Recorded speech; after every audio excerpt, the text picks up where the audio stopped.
जमशेदपुर के टेलको थाना क्षेत्र में हुए हत्याकांड का पुलिस ने खुलासा कर दिया है। इस सनसनीखेज मामले में पुलिस ने 3 अपराधियों को गिरफ्तार किया है। बताया जा रहा है कि इस घटना में जोगसलाई निवासी सोहेल अली की निर्मम हत्या की गई थी। पुलिस ने इस मामले में ऋषि दलई, जसबीर सिंह और लवप्रीत सिंह को गिरफ्तार किया है। पुलिस के अनुसार हत्या में शामिल एक अन्य आरोपी अब भी फरार है, जिसकी गिरफ्तारी के लिए लगातार छापेमारी की जा रही है। जमशेदपुर सिटी एसपी ने मामले का खुलासा करते हुए बताया कि मृतक सोहेल अली और तीनों आरोपी आपस में दोस्त थे। कुछ दिन पहले इनके बीच मारपीट हुई थी और उसी रंजिश का बदला लेने के लिए हत्या की वारदात को अंजाम दिया गया। पुलिस ने गिरफ्तार आरोपियों के पास से 3 धारदार हथियार बरामद किए हैं। तीनों आरोपियों को न्यायिक हिरासत में भेज दिया गया है। 4 जनवरी 2026 को आपको याद होगा संध्या में खरकई रोड के पास जो स्थित बाउंड्री वॉल है उसके झाड़ियों में एक व्यक्ति सोहेल अली जो कि जुगसलाई के रहने वाले थे, इनका डेड बॉडी मिला था। इसमें क्योंकि जो बॉडी को देख के ऐसा लग रहा था कि बहुत निर्मम हत्या की गई, तो उसको लेके हमने एक एसआईटी का गठन किया था जिसको लीड करे थे डीएसपी सिटी, और अहम भूमिका थी टेलको थाना प्रभारी प्रशांत की। इसमें 24 घंटे के अंदर हमने केस को डिटेक्ट किया और जो 4 इसमें मेन अक्यूज्ड हैं उनमें से 3 को हमने अरेस्ट कर लिया है। इन तीनों के नाम है ऋषि दलाई जो कि बिरसा नगर का रहने वाला है, जसबीर सिंह उर्फ जस्सू ये भी बिरसा नगर जोन नंबर 6 का रहने वाला है, और लवप्रीत सिंह गिर ये भी बिरसा नगर जोन नंबर 6 का रहने वाला है। एक अक्यूज इसमें अभी पेंडिंग है जिसके लिए हम लोग रेड्स कर रहे हैं, वी आर श्योर कि उसको भी हम लोग डिटेन कर लेंगे।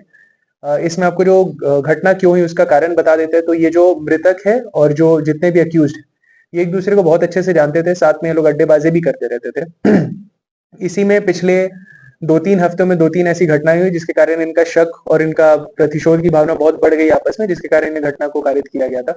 सबसे पहले जो ये 3 अक्यूज्ड हैं, इसके अलावा जो चौथा है, जो चारों अक्यूज्ड है उनको ये शक होता था कि जो मृतक है इन लोगों के साथ अड्डेबाजी करने बैठता तो था, बट फिर वहां पे अपने दोस्तों से छिनतई करवा लेता था, इन लोग से मारपीट करवा लेता था इन लोग के खिलाफ, और वहां पे फिर बोलता था कि मतलब वो ऐसा दिखाता था कि उसको इस मैटर का कोई आइडिया नहीं है, बट उसको इस मैटर का आइडिया था और वो मास्टरमाइंड कर रहा था, ऐसा इन चारों को शक था। उसके अलावा कुछ दिन पहले जो इसमें एक और अक्यूज्ड है उसके साथ उसका बाइक इस मृतक ने लिया था और वो वापस नहीं लौटा रहा था, और जिसके कारण और इन लोगों में द्वेष की भावना बढ़ गई थी। एंड फाइनली कुछ दिन पहले जो मृतक है इसका मोबाइल भूल गया था और मृतक को शक था कि इन्हीं चारों ने मोबाइल को चोरी किया है और लौटा नहीं रहे, जिसके कारण इन्हें काफी धमकी भी, मृतक इन चारों को काफी धमकी भी देता था। उसी में फिर से घटना के दिन रात में इन चारों ने मृतक को बुलाया और उसके साथ उसका एक दोस्त भी आया था।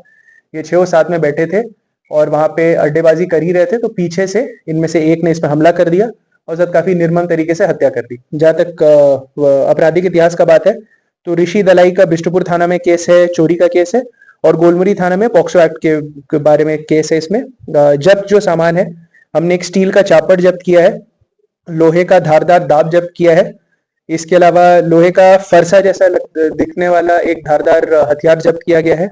जो अभियुक्त है ऋषि दलाई, उसके पास जो वो जीन्स पहना था उस टाइम जिसमें मृतक का खून भी लगा है, उसको भी हमने जब्त किया है। घटना स्थल से जो खून लगा हुआ मिट्टी है, और अभियुक्त जसबीर सिंह और जस्सू का एक मोबाइल भी हमने जब्त किया है। तो ये पूरी घटना स्थल है और पूरी घटना का यही इसका पूरा इंसिडेंट का रिपोर्ट है। एंड दिस इज, जैसा आपको पता है सोहेल अली है, ये तो जुगसलाई का रहने वाला है, गौसिया लेन का रहने वाला है। जब ये पहले करते थे तो उसमें ड्रग्स का सेवन करते थे, ऐसा अक्यूज ने भी बोला है, बट जिस दिन घटना हुई थी उस दिन ड्रग्स का इन्होंने बहाना दिया था। वो ड्रग्स की जगह उसको मिट्टी ही उठा के दे दिया था बांध के, और बोला था कि इसको खोलो, इसी में हम लोग का ब्राउन शुगर है, बट वो मिट्टी ही था। जब वो खोल रहा था उसी के बीच उसमें हथियार रहती है। हम लोग अड्डेबाजी के खिलाफ रेड करते हैं पूरे शहर में 50। फिलहाल पुलिस फरार आरोपी की तलाश में छापेमारी कर रही है और पूरे मामले में और खुलासे की उम्मीद है।